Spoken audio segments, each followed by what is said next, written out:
Welcome to the First and Inches podcast, where every play counts and every take hits hard. Right. David is repping the dynasty that is the Kansas City Chiefs. George bleeds black and gold for Steeler Nation, and AP is still waiting on the Vikings to show up in February. We're breaking down the biggest stories in football, baseball, and anything in between. We're calling it like we see it, and no fan base is safe. Touchdown! This is the First and Inches podcast. Are you ready for some football? We're ready for some football, baby.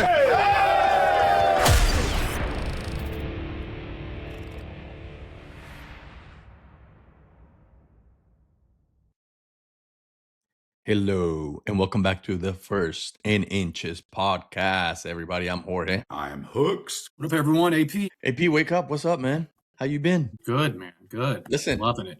are you guys having like cold weather right now over there? Oh, it's 65 here. Nice. Almost So- summer. You guys. Whoa, nice. Mhm. Okay. I think we're in the 80s today. It was a really nice day for baseball. We should do this podcast shirtless then, boys. Yeah, you first. Man, listen, baseball is in full swing, no pun intended. We got spring training going on, and we're going to have some competitive baseball in our hands way before the season starts. So I'm really excited about the World Baseball Classic. How about you guys? Most definitely. The Reds have got some players in there I'm really looking forward to see. They've got one guy for Puerto Rico that is getting an extra development. Looks like he's going to be their starting shortstop in Edwin Arroyo. So it's actually great for his career, the exposure he's going to get and the playing time. Because usually with these top prospects like he is for the Reds organization, former top 100 prospect, a lot of times they come in the 7th, 8th, 9th inning to these spring games, and you don't really get to see their full game, their full profile. You'll be able to see it as long as Puerto Rico makes a nice run. I'm excited. What's up with Arenado going to play for Puerto Rico this year? Yeah, you know what? It's interesting. There's a lot of guys, I feel like every World Baseball Classic, they play for a country that I had no idea that they had any sort of affiliation to. So that's new to me. I mean, I don't know what his heritage is, but I had no idea. It's easy. You just do ancestry.com and you can go up to 13 levels down. Yeah, you just do the swab. But I mean, he Just do the played for swap. the U.S. in the last two. Like that's Yeah, that's what I'm strange. saying. It's happened before with some other players. I don't know who it was. I was just thinking this the other day ago. Didn't A-Rod play for didn't A-Rod play for another country too besides Dominican? I don't know. Don't hold me to that. I'll have to look that up while we're talking here. So the USA is a heavy favorite, not just a slight favorite. They're you can't even win even money betting on the USA. Man, that lineup is good, but man, losing Corbin Carroll is going to hurt. That's a strong bat to have in there. Well, who's replacing his bat? I think it's going to be Roman Anthony. So it's a pretty big step down from one of the top 4 or 5 players to. Yeah. Yeah, but man, that guy, Roman Anthony, could be bigger and badder than Corbin Carroll. I mean, he's not there yet. I'm not anointing him that, but dude, that guy can ball out. Yeah. You know, I did hear about the Japan team. So Otani's not pitching, but Yoshi is going to pitch, and it has said that he will pitch in the medal rounds if they get there and if they're needed. Once again, Dodgers just being Dodgers, man. They just step up to the plate and win. So Step up to the plate and pay up. But yeah, you're right. I'm jelly. So would you rather see the USA or Japan win? No, USA. Okay. Did we see the hockey win? That was amazing. That was so cool. Although I've taken everything from Canada. I gotta say though, I'm not a fan of the 3-on-3 though. I don't know. It just dilutes it. It's a different game. And if you see with all that space, it is almost like an exhibition skating, competition. So, and these guys are very skilled, but when you put 3-on-3, you're not getting the whole picture of what a hockey game is supposed to go like. So I agree. I don't know. I wish they would stay with like 5-on-5, and maybe they'll change the rules for the next Olympics. We'll see. Well, I mean, the reality is USA doesn't really understand hockey anyway. We just know that we won. And it was 46 years ago that we won the last time. So it's pretty awesome, USA. Yeah. Well, they earned it, so congratulations. Yeah. They were at the State of the Union last night, too.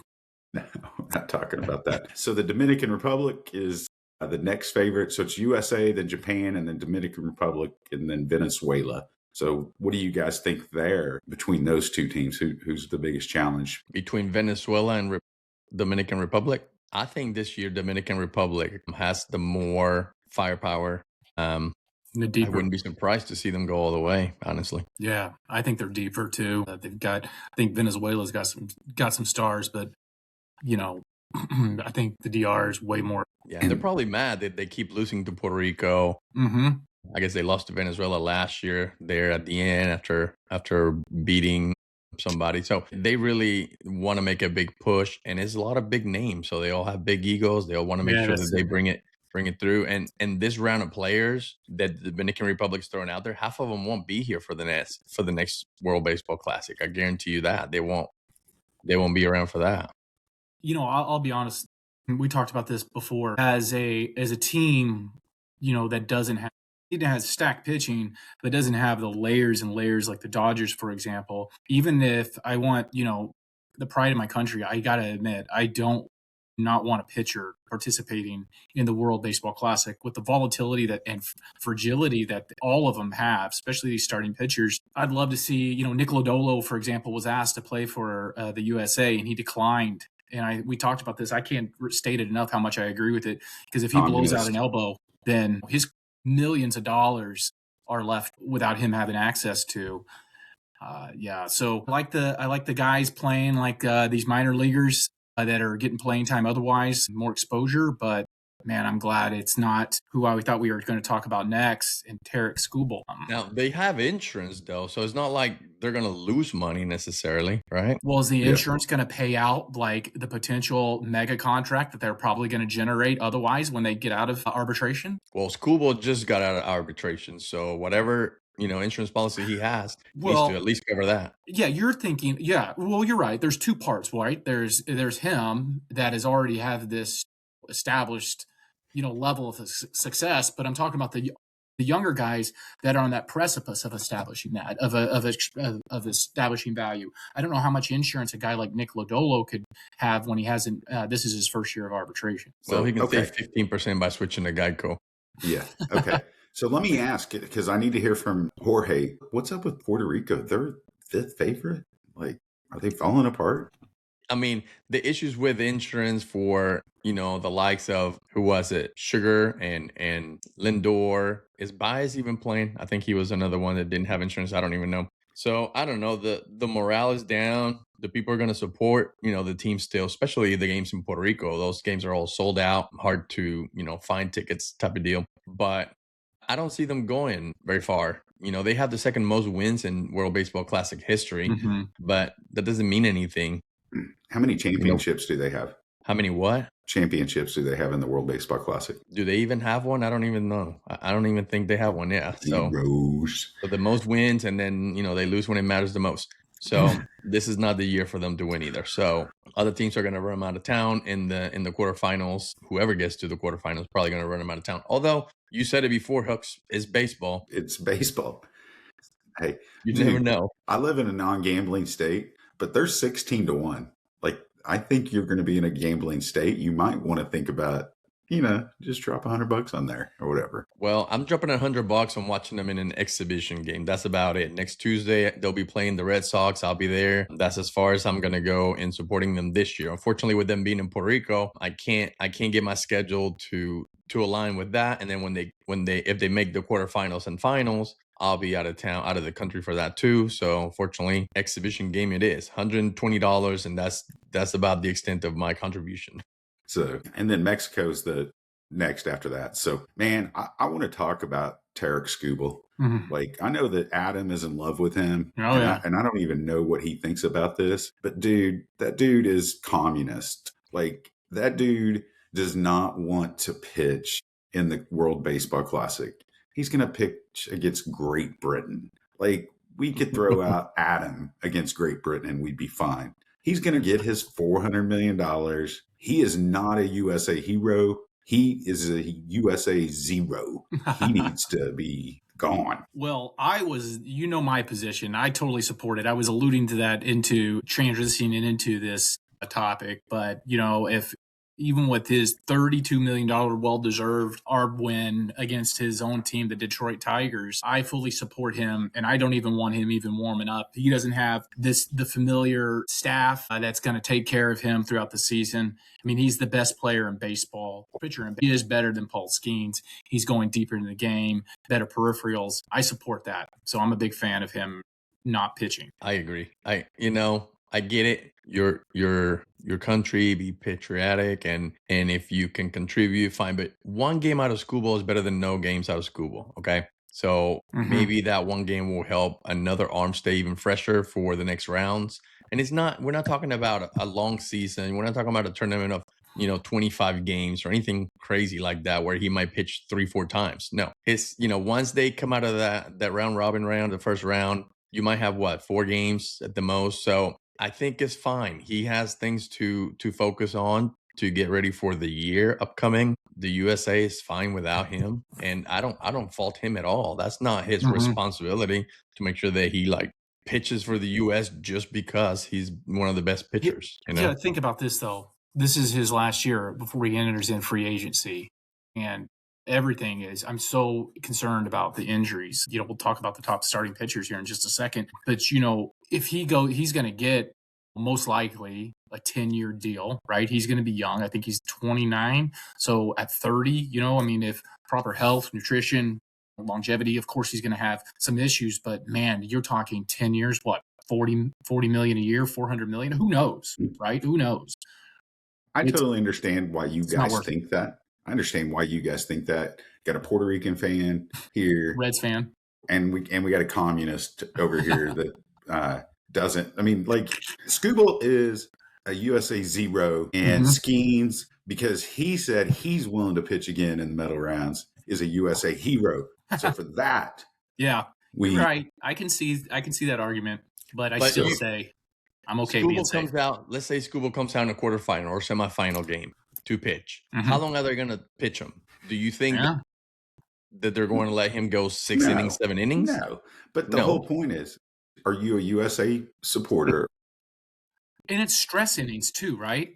Those are stress innings. When they talk about pitchers throwing, like Greg Maddux, for example, him throwing 80, 90, 110 pitches or whatever. A lot of the time, especially in the Braves during the 90s, those weren't stressful innings. No matter what, even if the USA is making a run, which, let's face it, they will make a run. Those are going to be high stress innings, especially if they're going against a team like Japan or something to that effect. Yeah, and these need to be fun, but not high stress innings for anybody. Because they're just still really getting ready for their actual job. The reality is we know that if Skubal threw his arm out in spring training or the first game of the year, and I don't ever hope injuries on players, so I would never say that. But if it does, he's still going to get paid. But he's also a Boris guy, which means he's more worried about money than he is winning. He is about happiness. And he's the exact opposite of what you would be, Jorge. So you know that. Well, many people have said there should be no loyalty in sports. So he needs to be loyal to himself, his future, his family. His agent is getting him paid, and that's about it. Yeah. Nothing else matters. I think you should have happiness in your day-to-day life if you're a Major League Baseball player. If you could play somewhere and be happy and make a $10 million, what's the difference between 400 and 500 million? It's real. I totally agree with you. I get it. Yeah, I get it. So, all right. So let's talk about AL Central has Skubal in there. So what do you guys think about some of those AL Central teams? So I'll go ahead and start it off. I think, the regular cast of character, the regular team are the Indians, right? I was making some notes on this. No. Sorry. Guardians. Sorry. Guardians. That communists. Yeah, that's right. They've always been so well put together. But I'll say this though, the little sneaky pick, had they had better ownership and a little bit more injury luck, the Minnesota Twins, even with all their problems, you're talking about a top 10 pitching staff in both relief pitching and starting pitching. That being said, that's not the case because they've got poor ownership. The Detroit Tigers are stacked with their starting pitching. They signed the guy out of the Houston Astros and Framber Valdez. They've got Justin Verlander, who they re-signed, of course, Tarek. And they got a former first-round pick that's really late to develop, Casey Mize. So They're my number one team, believe it or not, because I'm such a, obviously starting pitching is the number one thing for me for a successful team. But a surprise team is the Kansas City Royals. What I'm getting at is I don't think the Guardians are going to be the team to beat in the Central this year. I think it's going to be the Tigers and Royals are the top two teams. Yeah, with Witt over there and Salvi and Jonathan India, former Reds player, Caglione. They are. I know you guys laughed at me, but I'm telling you right now, I promise you, when we make predictions, the Royals are winning the AL Central. The Royals are winning the AL Central. Their starting pitching is pretty solid, right? Cole Reagans, I think they got him from Texas. Michael Wacha and Bubik from a former first-round pick, same year, 2018, that they made the run on lefties, and Seth Lugo. So, yeah, they're pretty deep starting pitching. So, again, that's my number. I agree, number 2. As much as the rotation in Detroit is going to carry them, I wish them all a terrible year. Because just last week, every single one of these pitchers walked by me and ignored me and didn't sign anything for me. Did you get Javi Baez? He was, he hates his team. He hates his fans so much that he traveled with the split squad today to Clearwater instead of playing in front of their home fan, his home fans in Lakeland. So was Baby Baez there? He was in Clearwater. Yeah. Him and Baby Baez, Gleyber Torres, the two little divas over here. They didn't sign a single thing for anyone. They barely acknowledged fans. Baez, well, both of them, they didn't acknowledge me because they didn't turn around, but they heard me today. Believe that. They heard me. Good work. And the whole thing is a mess. Like, where is Baez even going to play this year? Is there confusion about, is he even going to be on the starting lineup? No, I think there's a chance he's splitting. So they're actually the favorites right now. Royals are second favorite. Guardians are third favorite.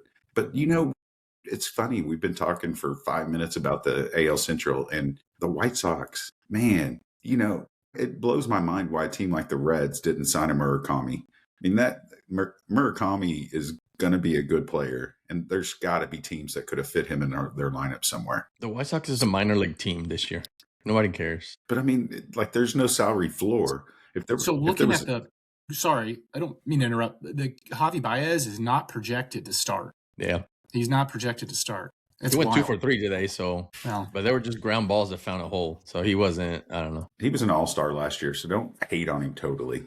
Murakami, to your point about the Reds, there's just too much redundancy. He's a first baseman. They've got several guys that can occupy that corner, but they also signed a clearly better player in Eugenio Suarez that can play first or DH. So I know what you mean. I thought about it too, but they're too deep on this corner infield predicament where they need to move players around. They're too deep on mediocrity. There's no sense in. Contraire, bonjour. If we're going to shift to the National League Central, I'm ready to unload. Yeah, let's talk about the Reds. Well, okay, let me tell you. So hold on. No one wants to hear you talk about the Reds. They want uneducated people to talk about the Reds. Stand by, caller. The Reds over the last 2 years are a top 5 starting pitching team. Now, their relief pitching is a lot left to be desired, and their offense, it needs a lot of improvement too. So you're probably saying okay, what's your point, dude? Here's the deal. Their offense is, their starting pitching, because it's so deep, will then, by Bob's your uncle, Bucky's your aunt type deal, the overflow, those starting pitchers, because they're deep, they're 10 deep, are going to help support that relief pitching. And they signed 3 free agents this year. Signed 2, traded for 1.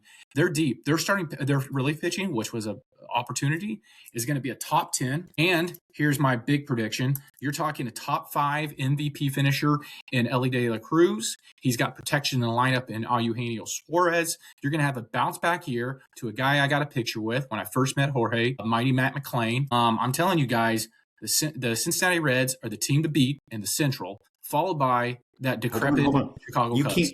You can't go too far.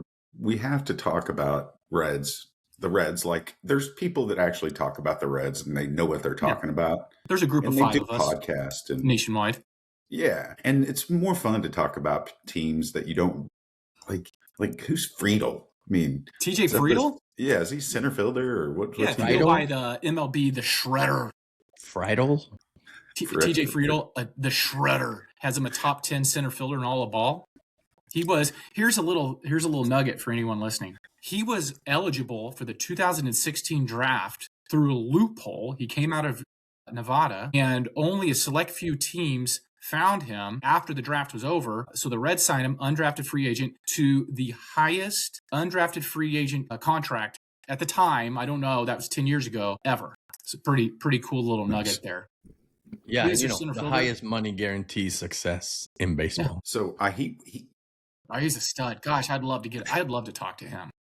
So the Reds had like one of the starting pitchers innings over last year, continuously just throwing their starting pitchers out there, keeping them out there for longer periods of time. So It'll be interesting to see if they can get that bullpen fixed. So one thing before this is hijacked to just Cincinnati Reds, because I can move on to the Minnesota Vikings too. Since debuting in 2022, Hunter Green has thrown the most 100-mile-an-hour pitches among all starters, with 768. The next guy up, pick up Mezorowski for I think that's Mezorowski for the Brewers with a whopping 195. Dang.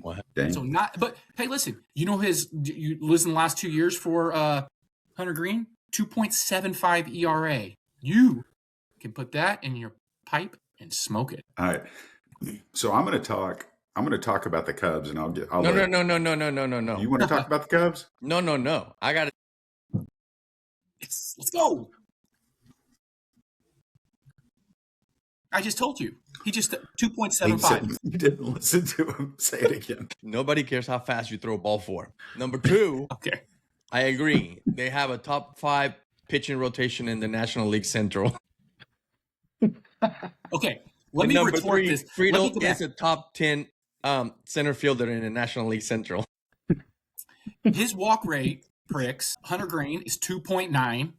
That's his walk rate. So yeah, it's like every 2.9 weeks he's walking back to the hospital for something. It's not ball 4. And then TJ Friedel has got a top 3 or 4 on base percentage from your leadoff center fielder in all of baseball in the last 3 years. So don't know what you guys are getting at, but it's incorrect.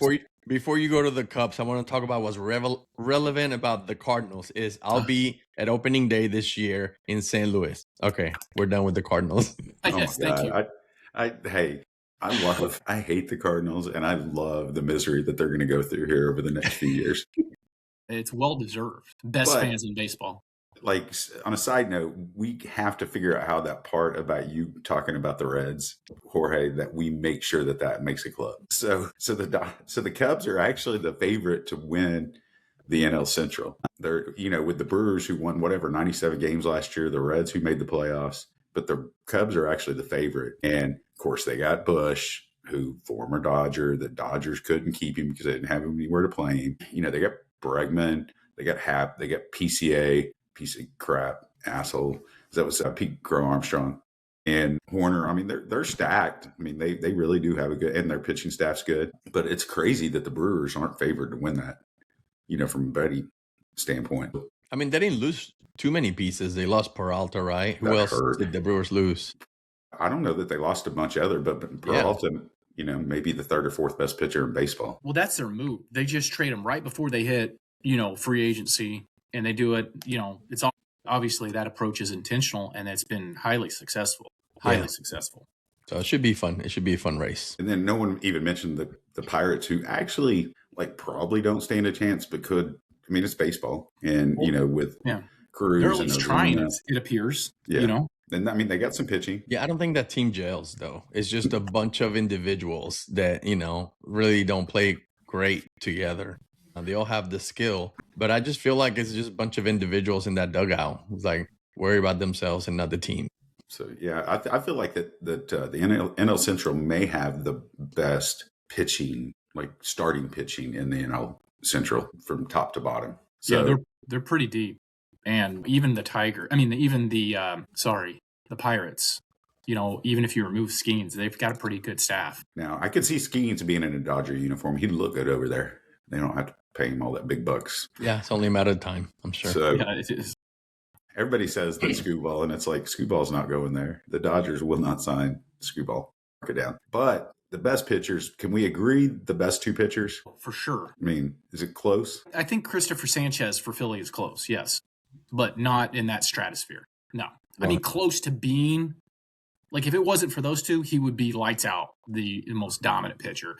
He's thrown a lot more innings over these last 2 years than Paul Skeens. And believe it or not, because of the lack of innings, his WAR, I'm a big fan of that. It's got its holes. His WAR is half a point higher. So he's thrown 383 innings to Skeens is 320. But you know what? What's kind of best ability? Availability, right? But Skeens has been, slow played. I get it. I would do it too. But just to throw it out there that there is somebody, and I think in the American League. So you're saying it's Yoshi and Skubal are the two best, and then Skeens follows? No, yeah, Yoshi's up there. If I had to say the best two is going to be obviously Skubal and Skeens, but the next tier, I'd say Christopher Sanchez and Garrett Crochet. Those are my guys. What about you, Jorge? Who do you get in there? For pitchers? No, I mean, Skubal and Skeens. I think that why you feel like they use, Skeens kind of on a limited basis. He doesn't go very deep. Is because they can't get run support for him. So why just wear him out for no reason, you know? That's a good point. If the Pirates can find some runs, then Skeens is going to put up some real innings, some real numbers, and really take over that spot.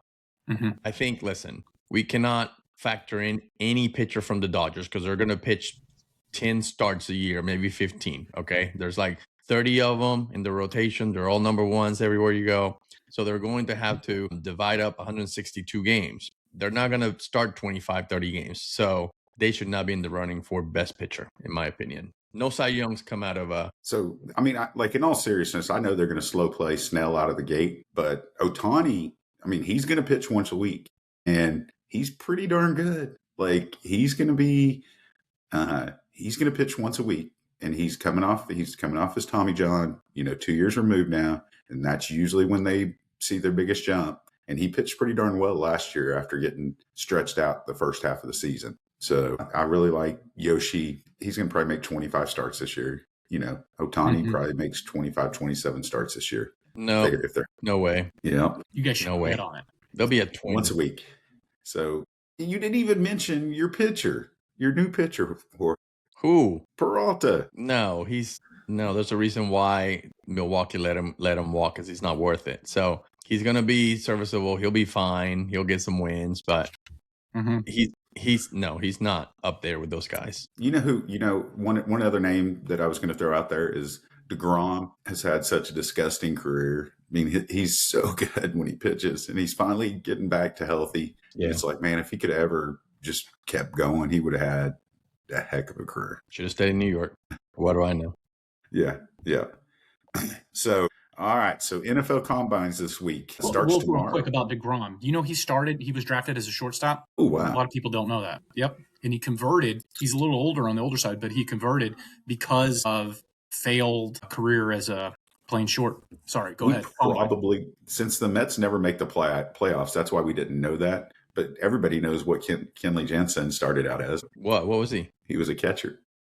Okay. And we've heard that story 100 times on TV. But no, I really do feel bad for people like DeGrom that have had just flashes of brilliance. But I guess they've had flashes of brilliance. But the Combine starts tomorrow. And my question is there anybody that's going to beat the 40-yard dash time from Worthy that ran 4.21? That's almost as fast as me. Holy crap. Yeah, that's me and my slides. So yeah, I think I can make a run. No, I don't even know what, what I'm going to do when I get off this podcast, I'm going to go mark off 40 yards. I'm going to see what I could run it in. I hope I could go sub 5. You think I could? Sub 5? Sub 5? No. 5 days. I can do it within 5 days. I might, if I can figure out how to screen share it, which would probably be pretty easy. Maybe I record it and we can have something to watch. Have your kids record it. Let's play that to start the podcast next week. Yeah, only if I could beat sub 5 though. Hooks, do you remember when I used to be fast? Yeah. Those were the days, man. I did still 3 bases this weekend, but that doesn't mean anything against 40-year-olds. So what do you guys think about them doing away with the Wonderlic test? Is that the test where Jameis Winston scored negative something? Yeah. So I don't know if you've ever heard this story, but Joe Tooney was like some brilliant person, but they thought he was too smart for football. And so they said, this agent said, hey, listen, you got to miss some questions because if not, they're going to think you're just too smart for football. And so he only answered, it was like 50 questions and he only answered like 38 of them or whatever and got every one of them right and then didn't answer anymore. That's funny. But I was looking at some NFL combine numbers. DK Metcalf is a beast at the combine. He had 27 reps on the bench. He ran a 4.3 and had a 40.5 vertical. It's like if Aaron Rodgers could just throw. But he lost some of that because by the end of the season, he couldn't jump high enough to punch that guy in the stands. So, he lost some of it during the year. Yeah. So, but he just first name. Stud athlete. So, all right, let's do chump of the week. Who wants to go first? Good, because nobody cares about the NFL. Yeah, I'll go ahead and start it.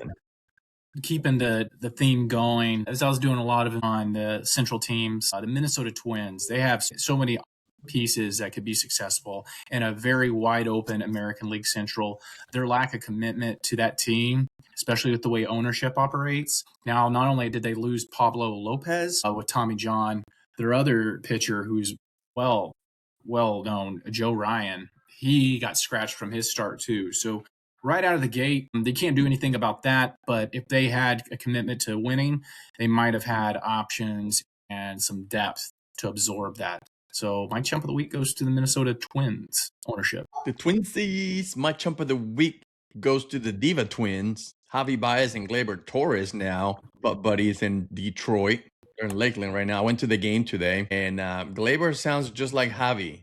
Anybody asks for an autograph or a picture, he's like, yeah, in a little later, only to like ghost everybody and disappears. I'll be next week in, where the heck is it? Fort Myers, watching the Puerto Rico national team play the Red Sox. I still don't know. Is Javi Baez on the team? I don't even know. Who cares? He's a chump. I'm glad he's not. So chump of the week is the Twins, Gleyber Torres, who we call now Baby Baez, and Javi Baez himself, the diva. All right. So I had two chumps of the week, and I feel like I got my chump of the week out earlier with the zero Skubal, the U.S. zero Skubal. Yeah. So I'm going to go PCA, Pete Crow Armstrong, bashing Dodgers fans, acting like they don't know what baseball is. You got to agree with them, though. Yeah. No. When's the last time you were in L.A. at a Dodgers game? It's been a while. I live in Oklahoma, dude. Yeah, it's been a while. So I've been to their maybe watch the beginning of the game to see that, half the stands are empty because people don't really care. They show up, in the third inning, take their selfies, and then go home. No, they don't care about baseball. Okay, I'm going to tell you to do the same thing that I'm going to tell PCA to do. Sit down, shut up, and dribble. We don't want to hear your crap. The Cubs suck. The Cubs have always sucked. They got lucky one year in 2016 because I cheered for them, and they won the World Series. They have done nothing since, and they're going to do nothing in the future because their ownership sucks and doesn't want to win. They just want to make money.